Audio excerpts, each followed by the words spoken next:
Hello, how are you all? I hope you all are fine. Well, अभी तक हमने किए थे ग्राफ्स पॉलिनोमियल्स के और उसका बेसिक हम कर चुके हैं। और जैसा मैंने आपको कहा था कि मैं एक्सरसाइज 2.1 करवाऊंगा, लेकिन 2.1 करने से पहले थोड़ा सा ना हम उस ग्राफ को समझ लेते हैं, उस ग्राफ का कहाँ क्या क्या यूज है। आज के जो मेरे दो सब टॉपिक्स हैं, एक है वैसे यहाँ एक्सरसाइज में 2.1 लिख दिया है, और साथ में ग्राफिकल रिप्रेजेंटेशन ऑफ पॉलिनोमियल्स जो वैसे कर चुके हैं, लेकिन आज भी मुझे लगता है कि कुछ करवाएंगे, उसमें कुछ इंपॉर्टेंट बात बताएंगे और उसका मीनिंग, और दूसरा geometrical meaning of zeros of polynomial जो हमारे आज इस पूरे एंटायर टॉपिक में होने वाला है। सबसे पहले मैं एक पॉलिनोमियल ले रहा हूं आपके सामने, एक्स स्क्वायर। ठीक है, देखो जब हम एक्स स्क्वायर का ग्राफ, मैंने कल भी शायद पिछले वीडियो में भी बताया था, लेकिन अच्छी बात है कि इसे हम दोबारा समझ लें। तो x और पी एक्स 1 2 3 4 5। बच्चे क्या करते हैं, बच्चे सोचते हैं कि पेपर में तो बुक में तो है नहीं ऐसा कोई क्वेश्चन, फिर हमें क्यों करना है। देखो मैंने पहले भी समझाया, ज्ञान जितना मिले बटोर लो, है ना, जितना ज्ञान मिले बटोर लो, क्योंकि वो कहीं ना कहीं हमारे किसी न किसी रूप में काम आएगा, इसमें भी काम आएगा। बेसिक बात अगर हम समझ लेते हैं तो हमारे सामने कैसा भी क्वेश्चन हट जाए, एटलीस्ट उसका मतलब तो होगा कि हम क्यों कर रहे हैं, उसका मतलब क्या है। देखो फिर से हम x की वैल्यू जब 0 पुट करते हैं तो ये 0 आ जाता है ना। 1 पुट करते हैं तो p of 1 that is equal to 1 का square that is equal to 1, ये 1 ये 1। एक -1 पुट कर देते हैं तो -1 का स्क्वायर 1। ठीक है, x की वैल्यू 2 पर, यहां 2 भरोगे तो सीधी बात है 2 का स्क्वायर 4 हो जाएगा, -2 भरोगे तो प्लस का 4। ठीक है, और भरना चाहो तो 3 और -3 भर दो, 0.1 भर दो, 0.2 भर दो, 0.5 भर दो, वो आपकी इच्छा है। ग्राफ, इस ग्राफ को अच्छे से समझना, पॉलिनोमियल को हम ग्राफ पर रिप्रेजेंट करेंगे और फिर उसका इन दोनों चीजों का मतलब एक ही ग्राफ में समझ आ जाएगा। ठीक है, लेकिन ऐसा नहीं है कि हम इतना ही छोड़ेंगे, हम और भी कुछ टिपिकल क्वेश्चंस लेंगे। तो ये हो गया 0, हेयर x डैश, इसे हम px लिखेंगे। ये हो गया हमारे पास 1 2 3 4 5। पहले तो ये बताओ कि ये जो मैंने पॉलिनोमियल लिया है वो कौन सा पॉलिनोमियल है, लीनियर है, क्वाड्रेटिक है या क्यूबिक है। इंतजार करेंगे आपके आंसर का। 1 2 3 4 5। ठीक है जी, पुट करते हुए 0 पे 0, ये हो गया जी पहला पॉइंट। 1 1 यहां से आ गया ये 1 1, फिर -1 1 इस तरफ आ गया -1 1, इमेज ही बन रही है इसकी। 2 4 यूं ले चलते हैं यहां पर, 2 4 -2 4, 0 0 भरा, 1 1 भरा, -1 1 भरा, 2 4 भरा, ये रहा, -2 4 भरा, ये रहा। अब मैंने जैसा आपको कहा था कि इनको पॉइंट्स को जो है, इन पॉइंट्स को जो है आपने स्ट्रेट लाइन में नहीं मिलाना। स्ट्रेट लाइन में तब मिलाना है जब वो सिर्फ लीनियर पॉलिनोमियल हो। इसको एक कर्व से मिलाओ, जैसे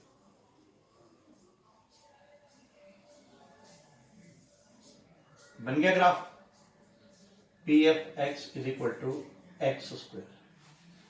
देखो अब आपने एक बात समझनी है, ये ग्राफ देख रहे हैं, इस ग्राफ का यूज क्या है। एक तो इससे नंबर ऑफ पॉइंट्स जो है हमें वो मिल जाते हैं, जैसे ये पॉइंट भी किस किस पॉइंट से पास करके जाएगा। भी हमने सिर्फ 2-3 पॉइंट लगाए, बाकी हम यहाँ पॉइंट लगा के चेक कर सकते हैं कि कौन कौन से पॉइंट से पास करके जाएगा। और second thing, the most important thing, अगर कोई भी पॉलिनोमियल एक्स एक्सिस के किसी भी हिस्से से कट करके जाता है, जैसे मान लो इसे देखो आप, ये एक्स एक्सिस से यहां काट के जा रहा है 1 2, ये ग्राफ है, ऑब्वियसली ग्राफ ये लीनियर है। यहां पर आप बस मुझे ये बताओ कि x की वैल्यू तो 2 है ना, जो according to coordinate system y की वैल्यू क्या होगी, 0 होगी। अगर मैं इसे पॉलिनोमियल के फंक्शन में लिखूं तो ये p ऑफ x इसकी वैल्यू क्या हो जाएगी, 0।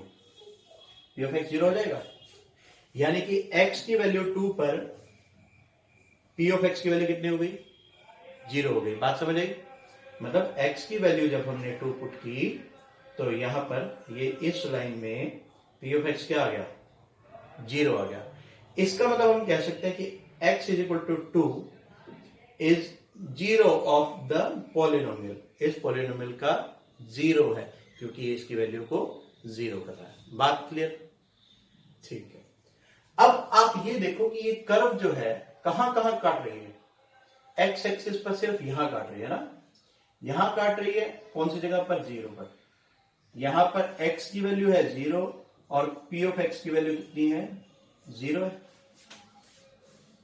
x की वैल्यू 0 है और p की वैल्यू 0 है, चेक कर लो ना, हो गया चेक। अब चेक हो गया तो अब क्या कह सकते हैं इसे, कि इस पॉलिनोमियल ग्राफ से x की वैल्यू 0 पर पॉलिनोमियल जो है वो क्या हो जाएगा, 0 हो जाएगा। सो यहां से हमें क्या मिला, 0 of polynomial is equal to 0। वो ये वाला 0 नहीं है, वो ये वाला 0 है। ठीक है, बात समझ आई? कल या पिछले वीडियो में मैंने बताया था, मैं कल इसलिए बोलता हूं क्योंकि एक एक दिन के बाद आ रही है वीडियो। तो यहां आप देख रहे हैं एक्स स्क्वायर, इसके मैक्सिमम जीरोस कितने होने चाहिए थे, 2 होने चाहिए थे, लेकिन इसका 0 आ कितने रहे हैं, सिर्फ और सिर्फ 1 ही 0 आ रहा है। बात क्लियर है? ठीक है, एक और एग्जांपल से करते हैं हम, और ज्यादा अच्छे से क्लियर होगा, जिसमें हम कह सकते हैं कि ग्राफिकल रिप्रेजेंटेशन भी होगी और इसका मतलब भी समझ आ गया। इसका मतलब है कि हम इस ग्राफ से फाइंड कर सकते हैं कि कितने जीरोस इसके बनते हैं। और दूसरा आप ये भी सीख गए कि graphical meaning of zeros of polynomial, तो जो x की वैल्यू 0 या जो भी x की वैल्यू इस पॉलिनोमियल को 0 बना दे उसे हम बोलते हैं 0 पॉलिनोमियल। मैं एक पहले रफ डायग्राम से करवा देता हूं और फिर आपको ले चलता हूं अगले क्वेश्चन की ओर। ये पढ़ा है, इसी को यूज करूंगा कहीं ना कहीं नेक्स्ट क्वेश्चन के लिए। देखिए, अब जैसे मान लो ये ग्राफ है, मेरा क्वेश्चन ये है, इसके नंबर ऑफ जीरोस कितने होंगे। देखो, इसके नंबर ऑफ जीरोस होंगे ही नहीं। क्यों नहीं होंगे? क्योंकि 0 होने के लिए पॉलिनोमियल की वैल्यू 0 होनी चाहिए कहीं ना कहीं। तो इस ग्राफ के अंदर कहीं पर भी ये एक्स एक्सिस को इंटरसेक्ट नहीं कर रहा, एक्स एक्सिस को इंटरसेक्ट नहीं कर रहा। मान लो ये यहां से इंटरसेक्ट करके ऐसे जाता, तो ये हमारी तरफ से पॉलिनोमियल का ग्राफ है। किसका ग्राफ है? पॉलिनोमियल का ग्राफ है। अब ये पॉलिनोमियल का ग्राफ जब यहां पर काट रहा है, मान लो ये जगह 1 और ये जगह 4, तो यहां 1 पर काट रहा है, तो x इज इक्वल टू 1 पर p ऑफ x की वैल्यू कितनी है, जो पॉइंट x एक्सिस पर होता है तो वहां y की वैल्यू 0 होती है, तो यहाँ पॉलिनोमियल ऑफ x की वैल्यू 0 है। यहां पर भी x की वैल्यू 4 और पॉलिनोमियल ऑफ x की वैल्यू 0। तो आप कह सकते हैं कि 1 और 4 जो है, ये 1 और 4 जो है, ये 1 और 4 जो है वो इस पॉलिनोमियल के, जो पॉलिनोमियल से ग्राफ बना है, उस पॉलिनोमियल के जीरोस हैं। बात समझ आ गई? क्लियर है?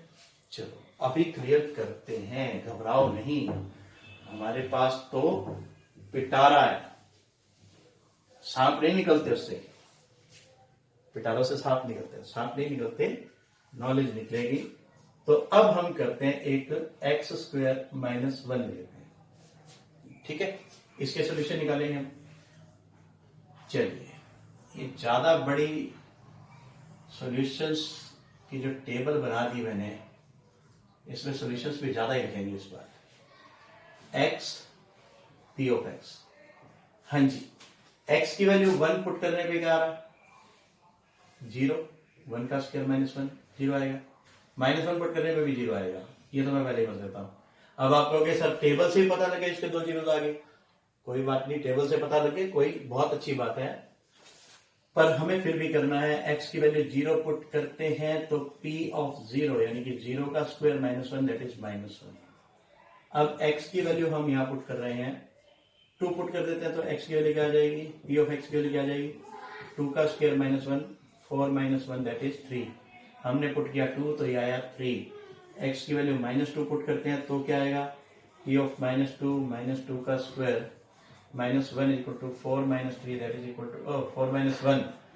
दिल है आंसर की तरफ भागता है, दिल है कि मानता नहीं। चलो मिल गया हमें टेबल पे 5 सॉल्यूशन, बहुत है। तो अब हम शुरू करेंगे इसका graph. x dash then this px dash. देखो पहले हम यहाँ पॉइंट नंबरिंग कर देते हैं 1 2 3 -1 -2 -3 1 2 3। नेगेटिव तो है ही नहीं कहीं पे भी, या है भी, -1 यहाँ पर है। सबसे पहले हम ये पॉइंट लगाते हैं 1 0। ये 1 0 इस तरह से होता है बेटा, 1 0 ये पॉइंट हो गया। दूसरा पॉइंट है -1 0, ये पॉइंट हो गया। तीसरा पॉइंट है 0 -1, ये पॉइंट हो गया। ठीक है, इसके बाद 2 3, x की वैल्यू 2 और y की वैल्यू 3, ये पॉइंट हो गया। -2 3, ये पॉइंट हो गया। ठीक है, अब मिलाते हैं इन 5 पॉइंट्स को। करो बनानी है बेटा। थोड़ा सा मेरी भी स्मूदी नहीं आती। मैंने बहुत सारे वीडियो में बताया कि बोर्ड पर फ्रिक्शन नहीं होता, दोनों ही, ना इसमें ना इसमें फ्रिक्शन है ही नहीं। अब आप देखो यहां, इसको अब एक बार भूल जाओ, वरना आपके दिमाग में ये दोनों घूमते रहेंगे। आपको मैंने जैसा बताया कि ये जो कर्व है, ये कर्व यहां पर और यहां पर इंटरसेक्ट कर रही है। इन दोनों जगहों पर y की वैल्यू है क्या, या px की वैल्यू क्या है, यहां है -1 0 और यहां है 1 0। तो ये 2 पॉइंट्स पर काट रहा है ना यहां पर x एक्सिस पर, तो इसके नंबर ऑफ जीरोस कितने हो गए, number of zeros that is equal to 2। बात समझ आई? इस तरह से जब एक कर्व पास करके जाती है x एक्सिस से, तो जितने पॉइंट्स पर काटती है उतने उसके नंबर ऑफ जीरोस बनते हैं। बात क्लियर? एक एग्जांपल और करते हैं, और करेंगे polynomial of x that is equal to x cube. इसके सॉल्यूशंस सबसे पहले तैयार करने। ठीक है, एक्चुअल में ये सॉल्यूशंस नहीं होते, हम बोल देते हैं सॉल्यूशंस हैं, तो सिर्फ ये values of polynomial at any point है। 4 5, एक 0 भरेंगे तो 0 आएगा, 1 भरेंगे तो 1 आएगा, -1 भरेंगे तो -1 आएगा, 2 भरेंगे तो 8 आएगा, -2 भरेंगे तो -8 आएगा, 3 भरेंगे तो 27 आएगा। ज्यादा वैल्यूज ले लें, थोड़ी सी वैल्यूज बढ़ा देते हैं। 3 के बाद -3 पे 27 माइनस का, हाँ जल्दबाजी, जल्दी का काम शैतान का, नाम ले भगवान का। 4 64 और -4 -64, बड़ी बड़ी वैल्यूज आ गई। आने दो, अपना क्या जाता है ना, कोई फर्क नहीं पड़ता। हमारे पास ग्राफ है, ग्राफ में चेक में सारे पॉइंट्स होते हैं, तो हम यहां गैप ले लेते हैं 10 20 30 40 50, 60 और ये 70। ठीक है, -10, -20, -30, -40, -50, बेचारी बची हुई थी ना ये वैल्यू, -60, -70, बहुत कम यूज हो रही थी। इधर 1 माइनस का, -2, -3, -4, 1, 2, 3, 4।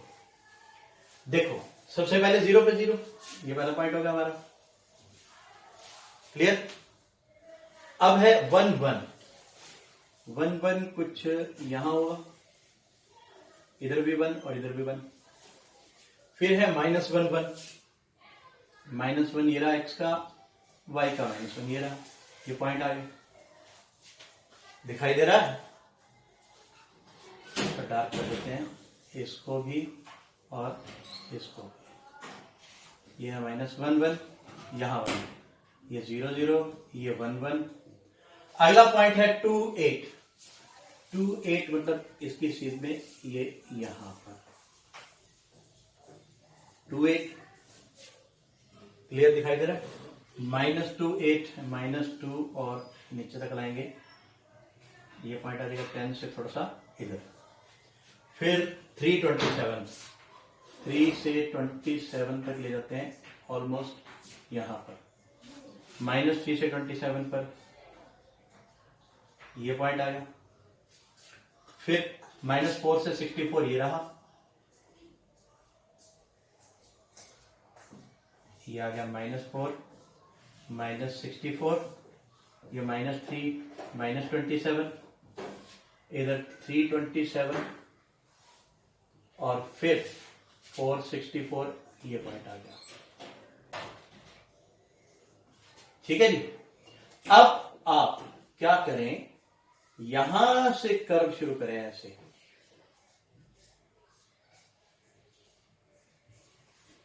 और ओरिजिन से पास करते हुए ये ले आइए x³ का ग्राफ। मैं पहले बता चुका हूं, फ्रिक्शन नहीं है इसलिए स्मूथ नहीं बनता। ठीक है, फ्रिक्शन ही तो हमारे को वो कहीं ना कहीं थोड़ी थोड़ी ब्रेक देता ना। ये बन गया x³ का ग्राफ। अब आप इसे प्रैक्टिकली समझिए कि एक्स एक्सिस पर यहां काट रहा है, यहां कैंसिल कर रहा है, यहां कट कर रहा है, इंटरसेक्ट कर रहा है, यहां इंटरसेक्ट कर रहा है, तो x की वैल्यू कौन सी वैल्यू पर ये कट कर रहा है? x की वैल्यू 0 पर कर रहा है, तो इसका सिर्फ एक ही 0 होगा। तो 0 of polynomial will be 1 and number of zeros वो कितने होंगे? 0 पॉलिनोमियल है x इक्वल टू 0 पे, और नंबर ऑफ जीरोस कितने हैं? वो है 1। मैंने आपको बताया था कि जितनी उसकी डिग्री होती है उतने उसके जीरोस हो सकते हैं, maximum, at most, at the most maximum. एक ही बात है कि ज्यादा से ज्यादा 3 जीरोस हो सकते हैं, लेकिन यहां 3 ना होकर सिर्फ और सिर्फ एक ही है जो ये पास करता हुआ है। बात क्लियर है एकदम? चलिए एक क्वेश्चन और मैं आपको करवा देता हूं। ये ऐसा करेंगे, उसको हम 2.2 में करवाएंगे, अभी नहीं करवा रहे, ज्योमेट्रिकल मीनिंग करवाएंगे उसके अंदर, बाद में उसका जो प्रोसीजर है वो करते रहेंगे। फिलहाल हम एक्सरसाइज 2.1 की ओर बढ़ते हैं। 2.1 में आपको बताना है कि determine the zeros, number of zeros from the following graph of polynomial px। देखिए कुछ ग्राफ्स हैं, मान लो ये पहला ग्राफ, देखो एक्स एक्सिस पर कहां काट रहा है? यहां और यहां, तो इसके नंबर ऑफ जीरोस क्या हो जाएंगे? 2। एक ग्राफ कुछ इस तरह से भी है,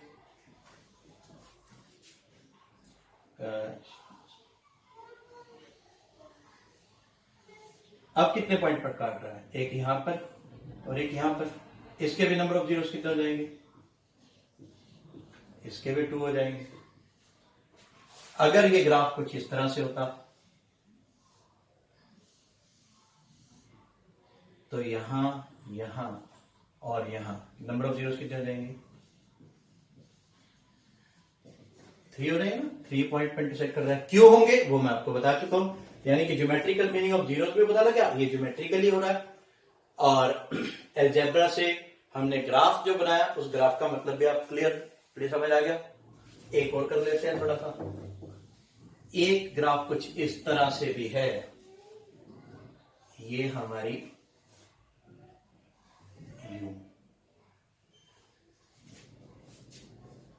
ठीक है जी। अब बताओ इसमें नंबर ऑफ जीरोस कितने होंगे, क्योंकि एक्स एक्सिस पर नहीं काट रहा, नहीं इंटरसेक्ट कर रहा, तो इसके नंबर ऑफ जीरोस कितने हो जाएंगे, नंबर ऑफ जीरोस हो जाएंगे इसके 0। It's time to give a challenge, ठीक है। आपने नंबर ऑफ जीरोस बताने हैं, लेकिन ग्राफ बनाकर, ठीक है। और अगले वीडियो के अंदर मैं उसी ग्राफ से शुरू करूंगा, वो है x² माइनस 2x माइनस 8, इसके ग्राफ से शुरू करेंगे हम।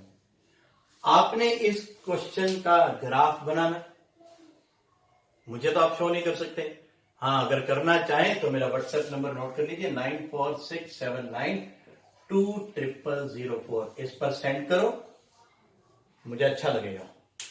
आपने क्या करना है, इसका ग्राफ बनाना और ये देखना कि एक्स एक्सिस पर कितने पॉइंट पर काट रहा है। जिस पॉइंट पर काट रहा है वो पॉइंट उसके जीरोस होंगे, उनकी वैल्यूज बतानी है कि एक्स की किस वैल्यू पर ये 0 बनता है। और जैसा मैंने आपको बताया, जो ये शेप होती है इस तरह की, इसे हम बोलते हैं पैराबोला, ठीक है। तो अगर पहला पैराबोलिक ग्राफ बने तो वो भी बताएं कि yes it is a parabola, बने तो, ना बने तो छोड़ देना, सिर्फ मुझे सॉल्यूशन बता देना। Thank you, have a wonderful time, God bless you, waiting for this answer, ठीक है। चीटिंग नहीं करनी, जो इसका स्प्लिटिंग द मिडिल टर्म वाला मेथड है ना, वो ना वो करके नहीं बताना, इस तरह से करके देखना, आपकी प्रैक्टिस हो जाएगी। Thank you, have a good time.